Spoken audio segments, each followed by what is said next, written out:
2 বছর পর বাবার বাড়িতে ফিরে এসে আমি একদম কল্পনাও করতে পারিনি যে এমন কিছু ঘটবে। মায়ের অনুপস্থিতিতে আমরা 2 বোনই ছিলাম বাড়িতে। বাবা প্রতিদিন রাতে মদ্যপ অবস্থায় ফিরে আসতেন এবং ছোট বোনকে তার ঘরে নিয়ে যেতেন। এতদিন পর যখন আমি বাড়ি এলাম তখন বাবার আচরণে কিছুটা পরিবর্তন দেখলাম। তিনি মদ খেয়ে আমাকে তার ঘরে নিয়ে যাওয়ার চেষ্টা করছিলেন, আর আমি কিছুই বুঝতে পারছিলাম না আসলে কি হচ্ছে। তিনি কোনো কথা না বলেই আমাকে তার ঘরে নিয়ে। বন্ধুরা, আজকের গল্পটা অনেক বেশি স্পেশাল, তাই সবাই রেডি থাকো। দয়া করে গল্পগুলো ভালো লাগলে ভিডিওটি লাইক, শেয়ার এবং চ্যানেলটি সাবস্ক্রাইব করো প্লিজ। আমি প্রিয়া, 2 বছরের দাম্পত্য জীবনের পর বাবার বাড়িতে এসেছি। আসার পেছনে বিশেষ কোনো কারণ ছিল না। দীর্ঘদিন পর স্বামীও বলল যে বাবার বাড়ির খবর নেওয়া উচিত। তবে এতদিন না আসার মূল কারণ ছিল বাবার মদ্যপানের অভ্যাস। কিছুদিন আগে বাবার ফোন পেয়ে এই সিদ্ধান্ত নিলাম। বাবা বললেন তিনি মদ ছেড়ে দিয়েছেন। তার মলিন মুখ দেখে এবং ছোট বোন তানিয়ার সাথে দেখা করার ইচ্ছা হলো। তানিয়া আগে হোস্টেলে ছিল, এখন একাদশ শ্রেণীতে পড়ে এবং মাত্র 2-3 মাস হলো বাড়ি ফিরেছে। বাড়িতে এসে বাবা আমাকে জড়িয়ে ধরলেন, যেন একটু বেশি স্নেহ দেখাচ্ছিলেন। তানিয়া দেখা করতে এলো, তবে তার মুখে কিছুটা অস্বস্তি ছিল। তানিয়া বাবাকে পানি দিতেও ভয় পাচ্ছিল, যা দেখে আমি বিস্মিত হলাম। জানি না সে কবে থেকে এতটা ভয় পেতে শুরু করেছে। বিশেষ করে বাবা তো এখন মদও ছেড়ে দিয়েছেন। সেদিন দাদু, বাবার বন্ধুর বাবা, আমাদের বাড়িতে এসেছিলেন। তাদের পরিবার আমাদের খুব ঘনিষ্ঠ। বাবার বন্ধু মারা যাওয়ার পর দাদু নিয়মিত আসতেন। বাবাকে মদ ছাড়তেও তিনি উৎসাহ দিয়েছিলেন। সেদিন বাবা দাদুর সাথে বাইরে গিয়েছিলেন। যখন বাবা ফিরে এলেন তখন তার মদ্যপ অবস্থায় দেখে আমি বিস্মিত হলাম। দাদু বললেন, মেয়ে, তোমার বাবার খেয়াল রেখো। তাকে কতবার বলেছি মদ ছেড়ে দিতে, কিন্তু আজ সে মদ্যপানের কারণ হিসেবে বলল যে তার মেয়ে 2 বছর পর বাড়ি এসেছে। আসলেই তোমার বাবা খুব জটিল মানুষ। আমি যখন বাবাকে তার ঘরে পৌঁছে দিতে যাচ্ছিলাম তখন তিনি আমাকে এমনভাবে ধরে রাখলেন যেন আমি তার স্ত্রী। পরের দিন সকালে শ্বশুরবাড়ি ফেরার জন্য প্রস্তুত হলে বাবা আমাকে থামিয়ে বললেন, কোথায় যাচ্ছ? এসেছ তো মাত্র 1 দিন হয়েছে। আমি জবাব দিলাম, আপনি যদি মদ না ছাড়েন তাহলে আমি আর এখানে থাকব না। তানিয়াকেও নিয়ে যাচ্ছি। আমার কথায় বাবা বিচলিত হয়ে পড়লেন। তানিয়া বাবার সৎ মেয়ে হলেও তিনি তাকে নিজের মেয়ের মতোই দেখেছেন। মায়ের মৃত্যুর পর বাবার দ্বিতীয় বিয়েতে তানিয়া আমাদের জীবনে আসে। আমি তানিয়াকে সবসময় নিজের ছোট বোনের মতোই ভালোবেসেছি। বাবার প্রতিশ্রুতি অনুযায়ী আমি আরও কিছুদিন থাকার সিদ্ধান্ত নিলাম। 1-2 দিন পর আমি তানিয়াকে নিয়ে বাজারে গেলাম। তার জন্য অনেক সুন্দর পোশাক এবং মেকআপের সামগ্রী কিনলাম। বাড়ি ফিরে আমি তানিয়াকে বললাম নতুন পোশাকগুলো পরে দেখতে। একটি পোশাক তাকে বিশেষ সুন্দর লাগছিল। আমি তাকে সাজতে বললাম, আর নতুন পোশাকে সে অপূর্ব লাগছিল। তার এই রূপের কিছু ছবি মোবাইলে তুলছিলাম। ঠিক তখনই বাবা বাড়ি ফিরে এলেন। বাবা তানিয়াকে দেখে মুগ্ধ হয়ে গেলেন। তিনি কাছে এসে তার কাঁধে হাত রেখে বললেন, আমার তানিয়া এখন অনেক বড় হয়ে গেছে, কত সুন্দর দেখাচ্ছে। তবে বাবার কথায় তানিয়া কোনো প্রতিক্রিয়া দিল না। মনে হচ্ছিল বাবার হাত তার কাঁধে রাখাটা সে একদমই সহ্য করতে পারছে না, আর সঙ্গে সঙ্গে সেখান থেকে সরে গেল। সেই রাতে আমি আর তানিয়া এক ঘরে শুয়েছিলাম। হঠাৎ ঘুমের মধ্যে দেখি তানিয়া কাঁদছে। প্রথমে ভাবলাম হয়তো কোনো দুঃস্বপ্ন দেখেছে, তাই ঘটনাটা এড়িয়ে গেলাম। কিন্তু কিছুদিন পর আবার দেখলাম একই ঘটনা, তানিয়া রাতে কাঁদছে। প্রতিদিন কি আর কেউ এত দুঃস্বপ্ন দেখে? তখন থেকেই আমার মনে সন্দেহ জাগতে লাগলো। সেই রাতেই তাকে জাগিয়ে জিজ্ঞেস করলাম, তানিয়া, কি হয়েছে? তুমি কেন কাঁদছ? সে বলল, কিছু না, হয়তো কোনো খারাপ স্বপ্ন দেখেছি। তার কথা শুনে আমারও ঘুম চলে গেল। কিছুক্ষণ আমি নৈশ বাতির আলোতে বসেছিলাম। হঠাৎ আমার দৃষ্টি পড়ল তানিয়ার দিকে। সে ঘুমের মধ্যে পাশ ফিরে শুয়েছিল। আমি খেয়াল করলাম তার শরীরের কিছু অস্বাভাবিক পরিবর্তন। আমার মনে হলো বিয়ের 2 বছর পেরিয়ে গেলেও আমার শারীরিক অবস্থায় তেমন কোনো পরিবর্তন আসেনি। কিন্তু তানিয়ার ক্ষেত্রে ব্যাপারটা সম্পূর্ণ আলাদা ছিল। তার শারীরিক পরিবর্তনগুলো স্পষ্ট ছিল। বাড়িতে ফিরে আমি লক্ষ্য করলাম তানিয়া সবসময় ঢিলেঢালা পোশাক পরছে এবং নিজেকে আড়াল করে চলেছে। তখন বুঝতে পারলাম এর পেছনে নিশ্চয়ই কোনো কারণ আছে। মাত্র 17 বছরের একটি মেয়ের শরীরে এত পরিবর্তন কিভাবে হলো তা ভেবে আমি অবাক হলাম। কৌতূহলী হয়ে আমি তার কলেজের কয়েকজন বন্ধুর সাথে কথা বলি এবং জানতে চেষ্টা করলাম তানিয়ার কি কোনো বিশেষ বন্ধু আছে। সবাই এক কথায় জানালো যে মোটেও সে ধরনের মেয়ে নয়। সে কখনোই দায়িত্বহীন ছিল না। তবে সমস্যা কোথায় তা আমাকে বুঝতে হবে। সেই রাতে যখন আমি ঘুমাচ্ছিলাম, হঠাৎ দেখি বাবা ঘরে এসে তানিয়াকে নিয়ে বাইরে চলে গেলেন। আমি সবকিছু চোখের আড়াল থেকে দেখছিলাম, কিন্তু কিছু বলতে পারলাম না। অনেকটা সময় পার হয়ে গেল, তানিয়া তখনও ঘরে ফিরছিল না।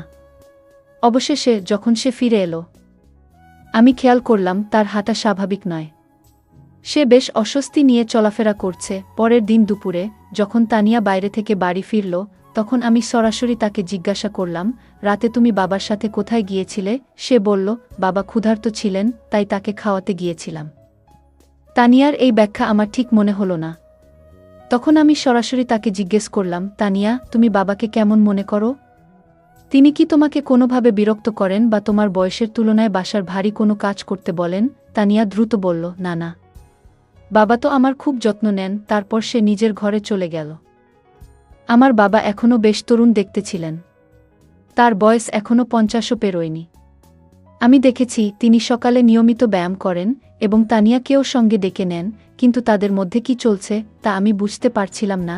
একদিন হঠাৎ আমার ননদ ফোন করলেন। তিনি তানিয়ার জন্য একটি সম্পর্কের প্রস্তাব নিয়ে কথা বললেন। আমি তাকে জানালাম যে তানিয়া মাত্র 17 বছরের মেয়ে। তখন তিনি বললেন, প্রস্তাবটি খুব ভালো, ছেলে প্রতিষ্ঠিত। নন্দের কথায় আমি ছেলের পরিবারের সাথে যোগাযোগ করলাম এবং তাদের বাড়িতে আমন্ত্রণ জানালাম। যখন তারা তানিয়াকে দেখলেন, ছেলের মা বললেন, আপনার বোনের বয়স কি সত্যিই 17? দেখুন, এই মেয়ের শরীর এবং বয়সে বড় পার্থক্য রয়েছে।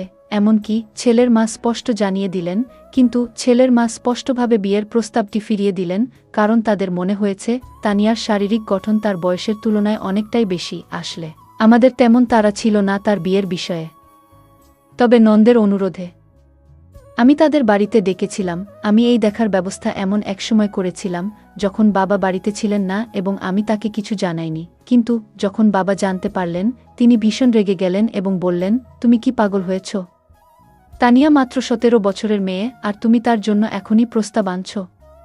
যদি এখানে থাকতে না পারো, তবে নিজের শ্বশুরবাড়িতে চলে যাও। বাবার এই প্রতিক্রিয়ায় আমি হতবাক হয়ে গেলাম, কারণ এটা তো কেবল সাধারণ একটি দেখাশোনা ছিল, বিয়ে ঠিক করিনি। বাবার তানিয়ার প্রতি অতিরিক্ত মনোযোগ আমাকে চিন্তিত করছিল। যদিও আমি সরাসরি কিছু সন্দেহ করিনি, তবে তাদের আচরণ আমাকে ক্রমশ সন্দেহজনক লাগতে শুরু করছিল। তানিয়াকে প্রায়ই বাবার পিছনে ঘুরতে দেখতাম। বাবা আমার সাথে এত রাগ করলেও আমি শ্বশুর বাড়ি যেতে চাচ্ছিলাম না। দাদাজি, যিনি আমাদের বাড়ি থেকে 2টি বাড়ি পড়ে থাকতেন, আমাদের মধ্যে এই সমস্যা লক্ষ্য করেছিলেন। তিনি বাবাকে বোঝানোর চেষ্টা করলেন, মেয়ের সাথে এমনভাবে কথা বলা উচিত নয়। কিন্তু বাবা কারো কথা শোনার মতো অবস্থায় ছিলেন না এবং রেগে নিজের ঘরে চলে গেলেন। তার পেছনেই তানিয়া এক গ্লাস পানি নিয়ে ঘরে ঢুকে গেল, যেন বাবার প্রতি তার অতিরিক্ত খেয়াল ছিল। দাদাজি আমাকে বললেন, প্রিয়া, যদি তোর বাবার এই আচরণ পছন্দ না হয়, তুই নিশ্চিন্তে শ্বশুরবাড়ি চলে যা।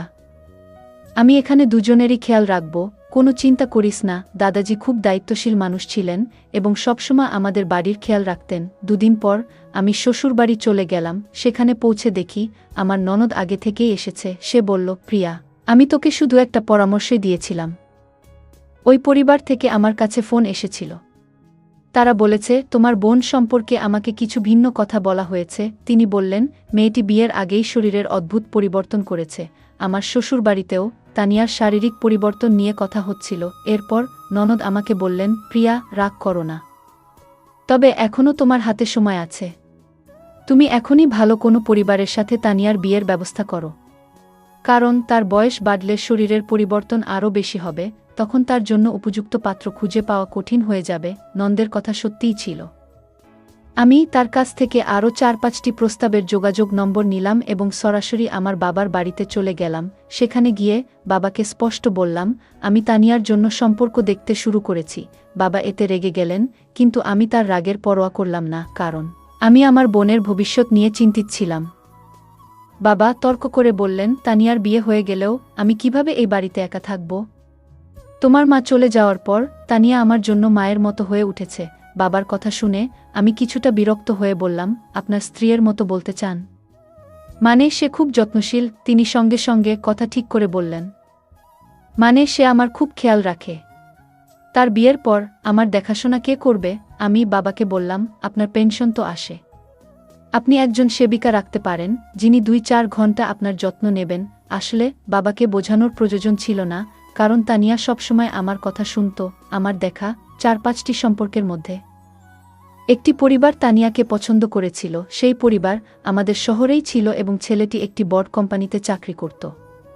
তানিয়ার 18 বছর হতে এখনও 8 মাস বাকি ছিল, তবে আমি কাউকে কিছু না জানিয়ে সেই সম্পর্কটি ঠিক করে দিলাম এবং দ্রুত তার বিয়ে দিয়ে দিলাম। তানিয়ার বিয়ে হয়ে যাওয়ায় আমি আবার নিজের মনে শান্তি পেলাম। হ্যাঁ, কিন্তু আমি যেমনটা ভেবেছিলাম তেমন কিছুই হয়নি। বিয়ের প্রথম রাতের পরেই দ্বিতীয় দিনেই তানিয়া বাড়ি ফিরে এসেছিল। তার স্বামী রাগ করে তাকে বাড়িতে রেখে চলে গিয়েছিল, আর তানিয়াও কাঁদছিল। আমি তাকে জিজ্ঞাসা করলাম, তানিয়া, মাত্র একদিনেই এমন কি ঘটল শ্বশুরবাড়িতে যে তোমার স্বামী এত রেগে গিয়ে তোমাকে এখানে রেখে দিল? তখন সে বলল, আমি ওর সাথে থাকতে পারবো না। তানিয়া সঠিকভাবে কিছু বলতে চাইছিল না, তাই আমি তার স্বামীকে ফোন করলাম এবং জিজ্ঞেস করলাম কেন সে তানিয়াকে তার বাপের বাড়িতে রেখে দিল। তখন তার স্বামী বলল, তোমার তানিয়া প্রথম রাতেই কিছু অশোভন কথা বলেছে। যখন আমি তার কাছে গিয়েছিলাম সে বলল, আমি তোমার সাথে মানিয়ে নিতে পারবো না, আমি শুধুমাত্র আমার বাবার সাথে অভ্যস্ত। মাত্র 7 বছরের একটি মেয়ে এমন কিছু বলবে, তা শুনে আমার কাছে অদ্ভুত লেগেছে। এছাড়াও আমরা জেনেছি যে তানিয়া গত কয়েক মাস ধরে তার বাবার সাথে একা বাস করছে। কিন্তু ব্যাপারটা এখানেই শেষ নয়, সে তার আসল বাবা নন। তুমি যেটা ভালো মনে করো সেটা করো, কিন্তু আমি তাকে আমার বাড়িতে ফিরিয়ে নিতে পারবো না। তানিয়া কেন এমন পাগলামি করল কিছুই বুঝতে পারছিলাম না। নিজের মেয়েকে বিয়ের দ্বিতীয় দিনেই বাড়িতে ফিরে আসতে দেখে আশ্চর্যজনকভাবে তার বাবা একটুও চিন্তিত ছিলেন না, বরং তিনি অনেক খুশি ছিলেন। গত কয়েকদিন ধরে তিনি রাতে তানিয়াকে তার ঘরে ডাকতেন এবং বসাতেন।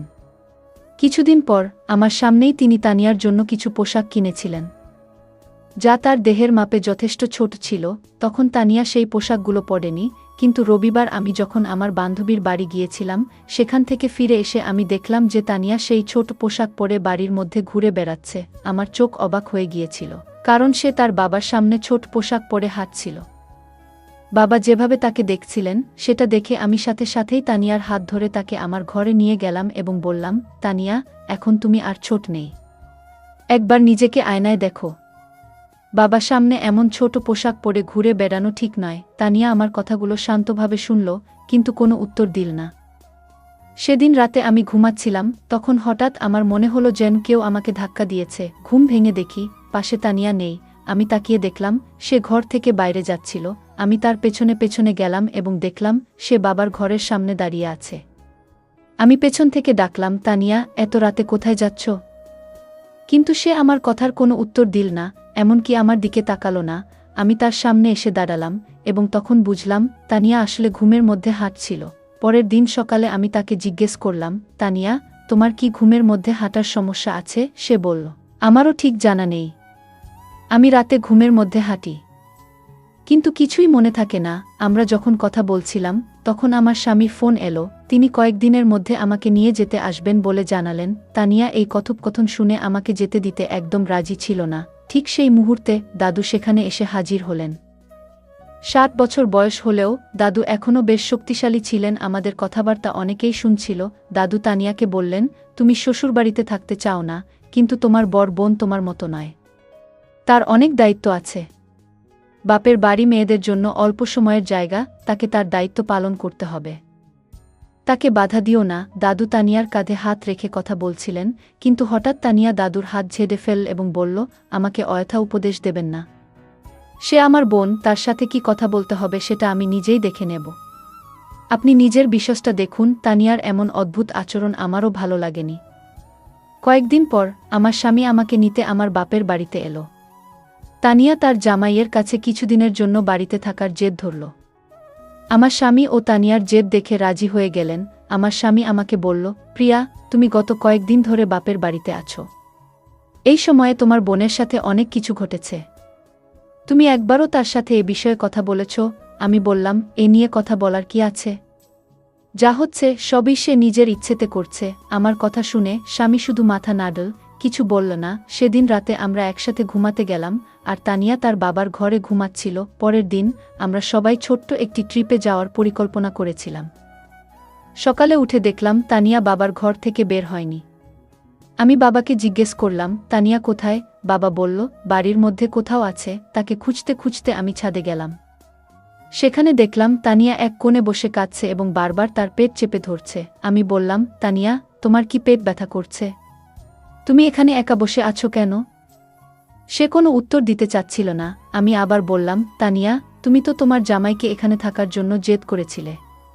তোমার জামাই পুরো ট্রিপের আয়োজন করেছে, আমরা বাইরে ঘুরতে যাচ্ছি, আর তুমি এখানে কাঁদছ। ঠিক করে বলো, কি হয়েছে তোমার? আমি যখন কথা বলছিলাম, হঠাৎ তানিয়া আমাকে জড়িয়ে ধরে আরও জোরে কাঁদতে শুরু করল। সে বলল, দিদি, আমি কোথাও যেতে চাই না। তুমি বাবাকে নিয়ে যাও। আজ আমি আমার স্বামীকে ভীষণ মিস করছি। তানিয়া হঠাৎ করে তার স্বামীকে কেন এত মনে পড়ছে সেটা আমি বুঝতে পারছিলাম না। আমি তানিয়ার কথা কিছুতেই বুঝতে পারছিলাম না। তাই তাকে ঘরে নিয়ে এলাম। ঘরে এসে সে নিজের ঘরে ঢুকে চুপচাপ হয়ে গেল। তখন আমি বাবাকে বললাম, তানিয়ার শরীর হয়তো ভালো নেই, কাল তাকে নিয়ে বাইরে ঘুরতে যাব। বাবা সেদিন ছুটিতে ছিলেন, কিন্তু হঠাৎ মনে পড়ল জরুরি কিছু কাজ বাকি আছে। তিনি বললেন, তোমরা ঘুরতে যাও, আমি কাজে যাচ্ছি। বাবার আচরণ আমার কাছে অদ্ভুত লাগল। তিনি বাড়িতে থাকার কথা বলেছিলেন, অথচ এখন কাজের অজুহাত দিচ্ছেন। তানিয়া বলল, আমি যতই অসুস্থ থাকি, তোমাদের সাথে বাইরে যাব। আমি জানতাম তার শরীর ভালো নেই, তাই বললাম, আজ তুমি বিশ্রাম করো, কাল আমরা বাইরে যাব। পরে বাবা আর তানিয়া আমাদের সাথে বাইরে গেলেন না।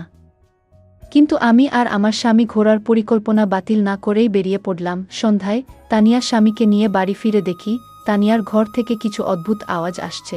তার সেই আওয়াজ শুনে আমরা ভীষণ ভয় পেয়ে গেলাম। আমরা দৌড়ে তার ঘরের কাছে গেলাম, কিন্তু ঘরের দরজা ভেতর থেকে বন্ধ ছিল।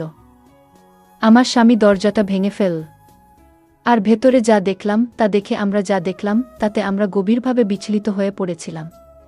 আমার 17 বছরের বোন তানিয়া এমন একজন বৃদ্ধের সাথে ছিল, যার আচরণ একেবারেই অনুচিত ও অপ্রত্যাশিত ছিল। সেই দৃশ্য দেখে আমার স্বামী প্রচণ্ড রেগে গিয়ে সরাসরি সেই ব্যক্তির দিকে এগিয়ে যায় এবং তাকে জিজ্ঞাসা করতে শুরু করে। যখন আমরা বাড়ি থেকে বাইরে ছিলাম, তখন শুধু বাবা আর তানিয়া ছিল ঘরে।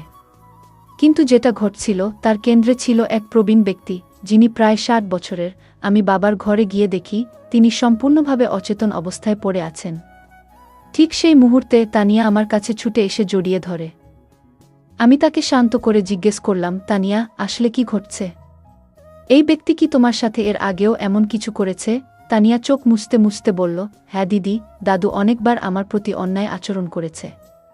এমনকি গতকাল রাতেও তার আচরণ খুবই খারাপ ছিল। দাদু বাবাকে কিছু টাকা ঋণ দিয়েছিলেন, কারণ বাবার বাজে অভ্যাসের জন্য আমাদের বাড়িটা প্রায় বিক্রি হওয়ার পথে ছিল। তখন দাদু আমাদের সাহায্য করেছিলেন। বাবা সেই ঋণ শোধ করতে না পারলে হয়তো আইনগত সমস্যায় পড়ে যেতেন। সে সময় আমি ভেবেছিলাম দাদু একজন ভালো মানুষ, কিন্তু পরে বুঝতে পারলাম তার আসল চেহারা অন্যরকম। দাদু প্রায়ই বাড়িতে এসে বাবার সাথে মদ খেতেন, আর বাবা ঘুমিয়ে পড়লে আমাকে অত্যাচার করতেন। গতকালও একইভাবে আমাকে হুমকি দিয়ে বললেন, কাউকে বললে বাবাকে জেলে পাঠাবো। এতদিন এসব সহ্য করেছি, কিন্তু তোমাকে বলতে পারিনি। তুমি আমাকে সবসময় ভুল বুঝেছ, কখনো পাশে দাঁড়াওনি। বাবাকেও কিছু বলতে পারিনি, কারণ তিনি বারবার মদের মধ্যে ডুবে যেতেন। বাবাও সবসময় আমার সাথে রাগ করতেন, আর আমি কিছুই করতে পারতাম না। বিয়ের পরও সেই বৃদ্ধ লোকটার কথা মনে পড়ত, যা আমাকে কষ্ট দিত। এজন্য রাতে ঘুমের মধ্যে অজান্তেই কিছু বলতাম, কখনো বাবার নামও বেরিয়ে আসত। আমার স্বামীও আমাকে বুঝতে পারেননি। বিয়ের 2 দিন পরেই আমাকে বাপের বাড়ি রেখে চলে যান। তানিয়ার কথা শুনে আমার চোখে জল এলো। তার স্বামী ও দুলাভাইও কাঁদছিলেন। আমি তাকে না বুঝেই সবসময় রাগ দেখিয়েছি, বড় বোন হিসেবে আমার দায়িত্ব পালন করিনি। আমি তানিয়ার কাছে ক্ষমা চাইলাম। বাবা যখন সব জানলেন, তখন নিজেকে দোষী ভাবতে লাগলেন। মদের নেশায় তিনি আমাদের পরিবারকে বিপদে ফেলেছিলেন। আমি তানিয়াকে কিছুদিন নিজের কাছে রাখলাম। তার মানসিক অবস্থার উন্নতি হল। 8 বছর বয়সে তার স্বামী আবার তাকে বাড়ি নিয়ে গেল। অতীত মেনে নিলেও তানিয়ার সহ্য করা কষ্টের পূরণ আমাদের কারো পক্ষে সম্ভব ছিল না। আমরা সেই বৃদ্ধ লোকটাকে পুলিশের হাতে তুলে দিলাম এবং সে শাস্তি পেল, যা তার প্রাপ্ত ছিল। বন্ধুরা, বাচ্চাদের যত্ন ও ভালোবাসা গুরুত্বপূর্ণ। পরিবারের সবাই মিলে নিয়মিত কথা বলা ও নজর রাখা উচিত, যাতে তারা সুখী থাকে এবং কোনো চাপের মধ্যে না থাকে। গল্পটা কেমন লাগলো জানাতে ভুলবে না। আরও মজার মজার রোমান্টিক গল্প শুনতে চাইলে ভিডিওটি লাইক, শেয়ার এবং চ্যানেলটি সাবস্ক্রাইব করতে এবং বেল আইকনটি ক্লিক করতে ভুলবে না। ধন্যবাদ।